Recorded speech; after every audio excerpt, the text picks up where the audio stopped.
Il faut arrêter d'essayer de résoudre le problème après. Il faut juste que ça se fasse pas, parce que ça doit pas se passer. Et du coup, bosser en amont.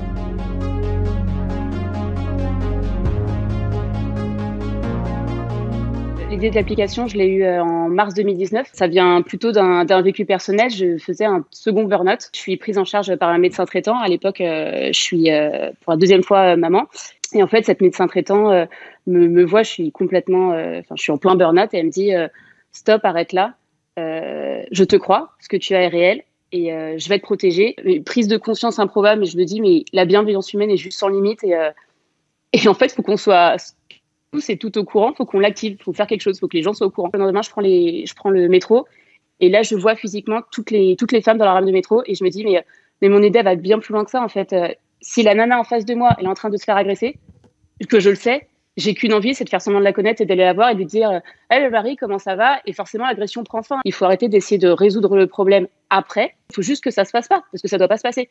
Et du coup, bosser en amont, avant que ce soit fait, au moment où les faits sont commis. Le plus simple, on a tous un téléphone portable, tous et toutes un téléphone portable et faire une application. De créer, en fait, comme un cercle de femmes, un vrai espace bienveillant d'entraide, de protection, de partage, d'écoute, vraiment un cocon de bienveillance qu'on ait toutes entre les mains et qu'on puisse utiliser quand on veut. Sur l'application, en fait, tu as deux volets. Le premier volet, c'est le volet épanouissement. Typiquement, si tu marques VC dans le premier volet, c'est que tu es une professionnelle de santé, de l'accompagnement, qui maîtrise ces sujets, qui va pouvoir aider et apporter ses services. Si tu marques VC dans le second volet, c'est que tu es victime de violence conjugale ou tu connais quelqu'un victime de violence conjugale et tu souhaites des informations, un accompagnement, une aide, une écoute, etc. Sur la partie sécurité, tu as la fonction alerte qui est en bas à droite. Quand tu appuies dessus, tu as un autre logo qui apparaît. Quand tu appuies 2 secondes sur le logo, du coup, tu lances l'alerte à toutes les utilisatrices qui sont autour de toi dans le rayon qui est défini dans ton profil. Une fois que l'alerte est lancée, tu reçois une push notif.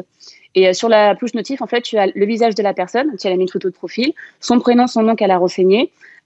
Si elle a mis son numéro de téléphone, tu peux directement la contacter. Donc ça, c'est l'idéal, en fait. Dès qu'il y a une agression, l'idéal, c'est d'avoir un appel. L'agresseur ne s'attend pas du tout à ce que tu te fasses appeler au moment où tu te fais agresser. Il n'y a aucun homme cis sur l'application parce que je ne peux pas me permettre de prendre le risque d'avoir un conjoint ou ex-conjoint violent ou harceleur sur l'application. C'est vraiment un espace non mix nécessaire, safe pour ces femmes, pour se reconstruire et s'entraider. À terme, bien sûr, j'ai qu'une envie, c'est d'impliquer les hommes et qu'ils puissent nous aider. Mais ça sera par un autre moyen. Ça sera peut-être une application bis, une application miroir.